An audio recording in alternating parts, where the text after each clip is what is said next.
Welcome to our YouTube channel physical education with Nikhil. आज का हमारा जो विषय है वो है कम्युनिकेबल डिसीजेस।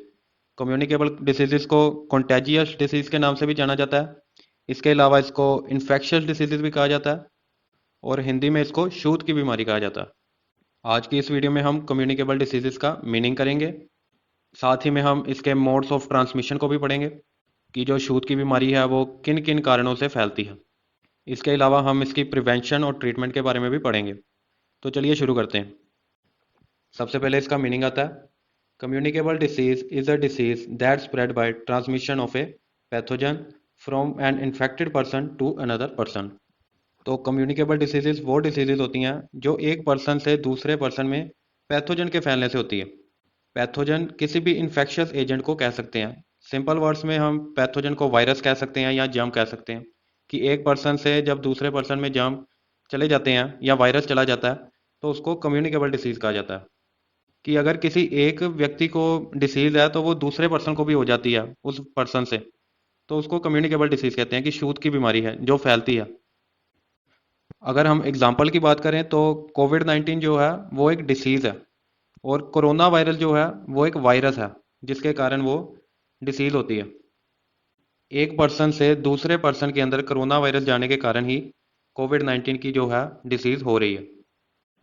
आगे इसके मोड्स ऑफ ट्रांसमिशन को पढ़ लेते हैं कि जो कम्युनिकेबल डिसीजेज हैं वो किन किन कारणों से फैलती हैं। इसके दो कारण हैं, एक है डायरेक्ट कॉन्टैक्ट और दूसरा है इनडायरेक्ट कॉन्टैक्ट। डायरेक्ट कॉन्टैक्ट में 3 टाइप्स आ जाती हैं। पहला है पर्सन टू पर्सन कॉन्टैक्ट। एक पर्सन का दूसरे पर्सन के साथ डायरेक्ट कॉन्टैक्ट होने से कम्युनिकेबल डिसीज हो सकती है। फॉर एग्जांपल, अगर हम किसी को गले लगाते हैं या किसी के साथ हैंड शेक करते हैं तो अगर वो पर्सन इन्फेक्टेड है तो वो दूसरे पर्सन को भी इन्फेक्ट कर देगा direct person to person contact के थ्रू। इसके बाद आता है मदर टू अनबोर्न चाइल्ड। इसका मतलब है कि अगर कोई लेडी इन्फेक्टेड है और वो किसी बच्चे को जन्म देने वाली है तो वो बच्चा भी इन्फेक्टेड हो जाएगा। आगे इसका तीसरा कारण है ड्रॉपलेट स्प्रेड। इसका मतलब है कि जब हम बोलते हैं तो हमारे माउथ से जो वाटर ड्रॉपलेट्स निकल कर किसी पर्सन के ऊपर गिर जाती हैं तो वो पर्सन भी इन्फेक्टेड हो जाता है। आगे हम इसके इनडायरेक्ट कॉन्टैक्ट्स को देखते हैं। सबसे पहले आता है एयरबोर्न ट्रांजिशन। इसका मतलब है कि हवा में वायरस के जाने से हेल्दी व्यक्ति का इन्फेक्टेड हो जाना। फॉर एग्जांपल, ब्रीथिंग के थ्रू भी जो वायरस है वो ट्रांसमिट हो सकता है। फॉर एग्जांपल, कुछ ऐसे पैथोजेंस होते हैं जो एक पर्सन से ब्रीथिंग के थ्रू दूसरे पर्सन के अंदर जाकर उसको इन्फेक्टेड कर सकते हैं। जैसे कोल्ड और टीबी में ऐसे जर्म्स पाए जाते हैं। इसके बाद आता है कंटेमिनेटेड ऑब्जेक्ट्स। कंटेमिनेटेड ऑब्जेक्ट्स वो होते हैं जो ऑब्जेक्ट्स किसी कंटेमिनेटेड व्यक्ति द्वारा यूज़ किए गए होते हैं। जैसे मेडिकल सप्लाइज में इंजेक्शन हो गया, अगर किसी इन्फेक्टेड व्यक्ति पर यूज़ किया गया इंजेक्शन किसी हेल्दी व्यक्ति पर भी यूज़ किया जाए तो वो भी इन्फेक्टेड हो जाएगा। इसके अलावा कई वायरस होते हैं जो बहुत स्ट्रॉन्ग होते हैं और किसी भी पर्सन में ईजिली ट्रांसमिट हो जाते हैं। ऐसे वायरस डोर हैंडल्स के थ्रू या इन्फेक्टेड पर्सन का बैग और उसकी बुक्स यूज़ करने से भी दूसरे पर्सन में ट्रांसमिट हो सकते हैं। इसके बाद तीसरे नंबर पर आता है food and drinking water. Infected व्यक्ति का फूड खाने से या पानी पीने से भी कम्युनिकेबल डिसीज हो सकती है। इसके बाद आता है एनिमल टू पर्सन कॉन्टैक्ट। कुछ ऐसे वायरस या जर्म्स भी होते हैं जो एनिमल से पर्सन में ट्रांसमिट हो जाते हैं और उसे इन्फेक्टेड कर देते हैं। आगे इंसेक्ट बाइट्स भी कम्युनिकेबल डिसीज का एक कारण हो सकता है। जैसे मलेरिया, येलो फीवर, ये दोनों इंसेक्ट से फैलने वाली कम्युनिकेबल डिसीज है। आगे हम पढ़ते हैं प्रिवेंशन ऑफ कम्युनिकेबल डिसीज कि कम्युनिकेबल डिसीज से खुद को प्रिवेंट कैसे किया जाए, इनसे कैसे बचा जाए। तो सबसे पहले आता है wash your hands often.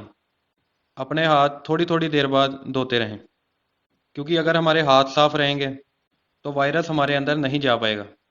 Communicable disease के ह्यूमन बॉडी में एंटर करने के बेसिकली 3 रास्ते होते हैं। वो हैं आइस, नोज़ और माउथ। और हम इन ऑर्गन्स को अपने हैंड से ही टच करते हैं। अगर हमारे हैंड्स हाइजीन रहेंगे तो कोई भी वायरस हमारी बॉडी में नहीं जा पाएगा। इसके बाद आता है यूज़ इंसेक्ट और मॉस्किटो रेपेलेंट्स। इंसेक्ट और मॉस्किटो से बचने के लिए जो दवाइयाँ आती हैं उनका प्रयोग करना चाहिए। जैसे कोयल होती है, ओडोमास होता है, गुड नाइट, ऑल आउट, ये सभी क्या है, इंसेक्ट्स और मॉस्किटो से हमें बचा कर रखते हैं। तो इससे मलेरिया और डेंगू से बचा जा सकता है। इसके बाद आता है प्रैक्टिस गुड हाइजीन।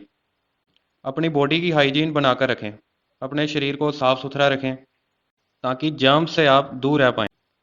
इसके बाद आता है स्ट्रेंथन योर इम्यून सिस्टम। अपनी इम्यूनिटी अच्छी रखें ताकि बाई चांस आपको इन्फेक्शन हो भी जाए तो आपकी बॉडी उससे फाइट कर सके। इम्यूनिटी बढ़ाने पर मैंने एक वीडियो भी डाली थी जिसमें मैंने आपको 10 ऐसे तरीके बताए थे जिससे आपकी इम्यूनिटी अच्छी हो सकती है। अगर आपने वो वीडियो नहीं देखी तो उसका लिंक भी मैं डिस्क्रिप्शन में दे दूंगा, आप वहाँ से देख सकते हैं। आगे हम इसकी ट्रीटमेंट के बारे में पढ़ते हैं। तो अगर कोई पर्सन इन्फेक्टेड हो जाता है तो वो दो तरीक़ों से अपनी ट्रीटमेंट कर सकता है। तो पहले आता है बाय टेकिंग मेडिकेशंस। उस पर्सन को जो डिसीज़ हुई है उस चीज़ की प्रॉपर मेडिसिन्स लेकर वो उस बीमारी से लड़ सकता है। इसके बाद आता है आइसोलेटिंग योरसेल्फ। खुद को आइसोलेट करके या कहें कि खुद को क्वारंटीन करके आइसोलेट होना बहुत ज़रूरी है। इससे हम अपने आसपास के लोगों को इन्फेक्टेड होने से बचा सकते हैं और ये जो डिसीज़ होगी वो ज़्यादा नहीं फैलेगी। इससे हम समाज का भला करेंगे और समाज के भले के साथ हम अपना भी भला करेंगे।